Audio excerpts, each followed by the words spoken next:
Hey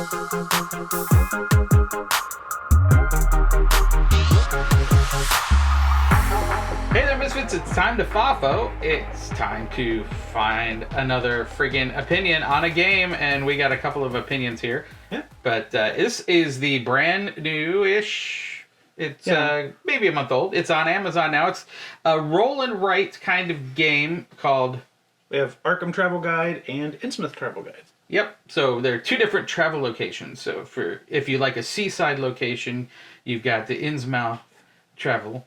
But this Arkham is for people who just like one river, actually, I guess. Yeah. But And then Innsmouth has a river and seaside. yeah, so definitely if you're working on not getting a tan, because these places are normally pretty gloomy, but you could go with one or the other. And Yeah. So what's the main thrust of these games?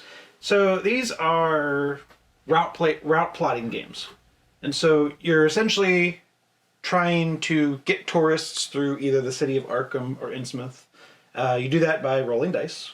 And we have these nice, big, chunky, six-sided dice. Yeah, they are sizable dice that are really satisfying to roll. Yeah, each side has a number and colored shapes on them. And the colored shapes tell you which tourist to place. Yeah. And the numbers correspond to your grid on your board. And each grid is, 1 through 6. But where the differences in the player comes with, it's a little bit of, what do you call that? Asymmetrical. Oh, yes. That's the word you're looking for. I'm looking for the word asymmetrical. Because each player board is different in how the grid is laid out. Yeah, it basically it changes where the ones and sixes it goes are from 1 on to each 6 side. in each corner. That's the word you're looking asymmetrical. But I would say Innsmouth is can be more asymmetric if you want it to be, because you have helpers who are helping you get the tourists through, and each helper has their own special ability. And you can either have one helper help everybody, or everybody can have their own helper. Yeah, and they suggest you have one helper help everybody in the first game, but if you have a specific helper for each one, it really adds that really changes how you play the game. Yeah, like it the really helpers, does. Like there's one, like if the warlock on that one, like you want your tourists to get scared away because you get points for scaring your tourists away. Yeah. So basically, you're putting your tourists out here, and on the grid, they like particular areas to check out. So you'll roll the dice and you'll place your tourists, and then if you have those tourists on your final road that goes by the colors of places that they like, you get more points. No, or you get points. If they don't go by that, you don't get any points. If they don't go by it, you don't get any points. And then sometimes, things will eat tourists and stuff like that. So, bad stuff happens. It's an Arkham, it's a Lovecraft game, so something's got to happen. And I do think that I do enjoy both of them, but Innsmouth seems a little more Arkham-y to me, because at the end, whenever you're doing your final roll to see how many tourists you lose, all of your successes mean nothing. You get nothing for successes.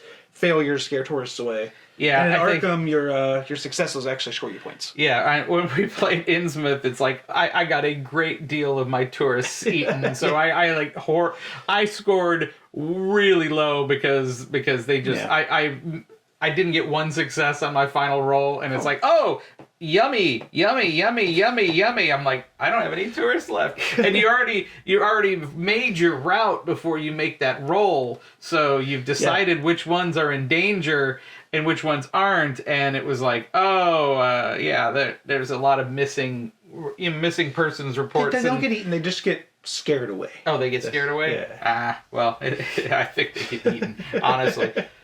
But the differences in the two games is kind of, it makes them each very unique, and which is nice. Even though you're still doing the road and tourist system, the bones of the games are the same. Yeah, but this one's got stuff to where you can get extra items if you go to certain safe house curio spots. You get like magic items that'll help you.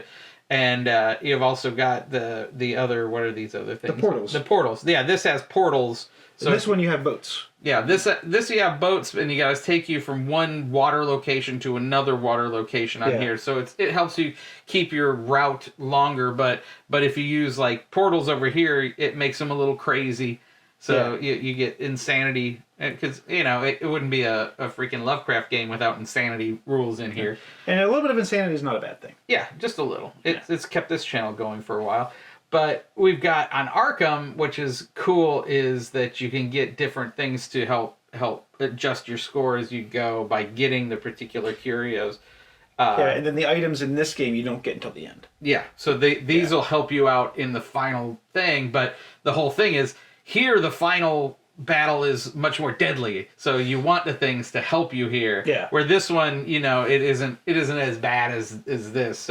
So I would say, if you're first starting, I would get Arkham first. Yeah. And then learn that up, and then Innsmouth is... Innsmouth is a little more in-depth because of the boats. Yeah. The boats are kind of like portals that you get to choose where they go as long as it's on the water. But the downside is it's got to come from like one shore to a different shore. You can't just go down the river and then back. You have to go from the... Innsmouth is kind of split up in the north and south. You have to go from the north to the south or vice versa. You can't... Yeah. So it made it real hard for me. Like, I literally, when I played it, I ended up erasing so much because I thought I had the right boats to the right areas, and I'm like, nope, I don't. Great, thanks. So this one's a little more advanced. They're both very complex, but that one's just a little bit more complexity because of the boats, I think. Yeah, and that totally bit me in the rear end. But one thing I did like about Innsmouth is that they have little areas that if you go through them, you get more tourists. Yeah, the safe houses. The safe houses. Yeah. So that's the nice thing, is it'll let you get some bonus tourists. It's free tourists that can't be scared away. Yeah, which is a plus. I could have used more that wouldn't be scared away that last game. Really, really. Yeah. I can't stress to you how bad of a game I had, but Arkham I did pretty well. And one other thing for some of our viewers out there, both games are 1 to 4 players. Yeah. So you can play these solo. There's a solo mode. I didn't set one. One of the solo cards is out here. Yeah, they got the solo card, and you can tell how well you do. Yeah, it's basically a first level of success, and then you're really, really good and awesome and awesomer. And that's not what they say. It's epic, legendary, but I like awesome and awesomer. Yeah, and it's based on how many points you get, and then how many points you get on your objectives.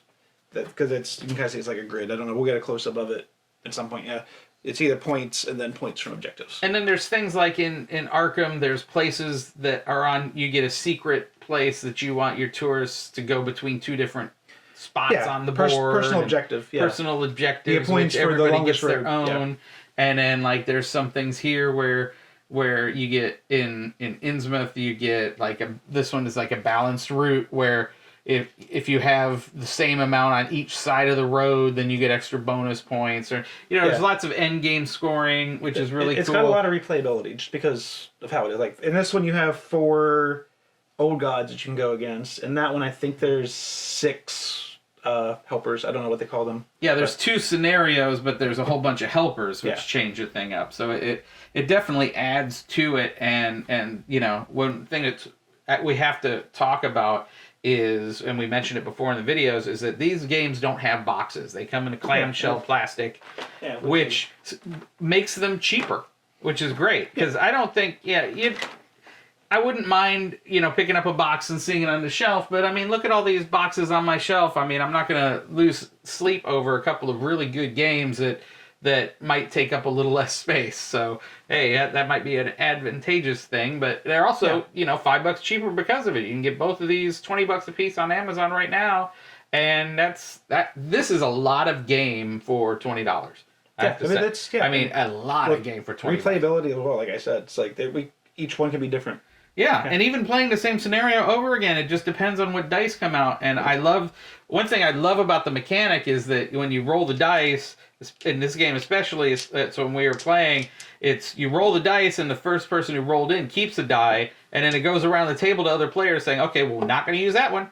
Okay, we're not going to use that one. And then the last person gets to pick one of the 2 dice to use, and it's kind of fun to be able to be that's one of my biggest complaints about just roll and writes in general is the player interactivity. This one has that. This one definitely does have that. The ones I've played do not. It's just like, okay, we roll a bunch of dice. Everybody go on your board. Yeah. And do your thing. It's like, that's it. And you can't influence anybody else's results because of it and honestly, stuff like that. But this does have interaction in it. And any screwing over of another player is almost always going to be purely unintentional. Because you're trying to do the best you can. Yeah, you're trying to because you get these numbers too.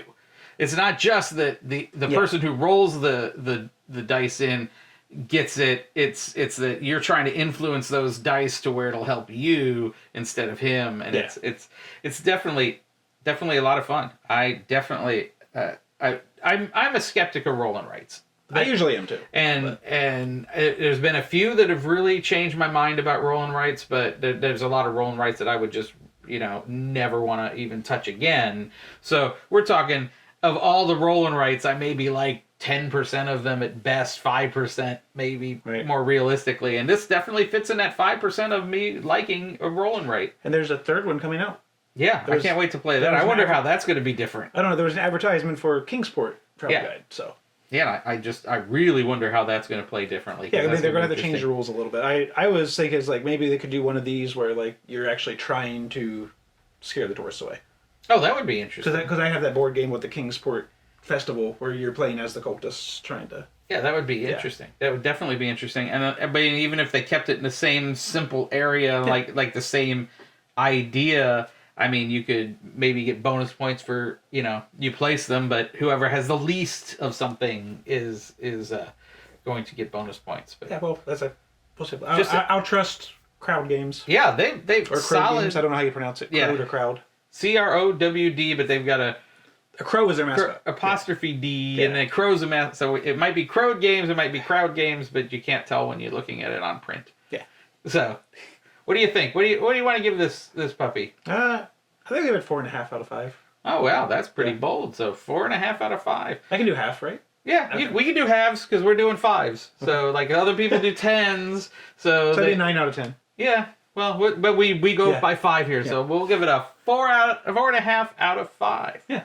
Because that's your score. That's my score. I'm just here to help.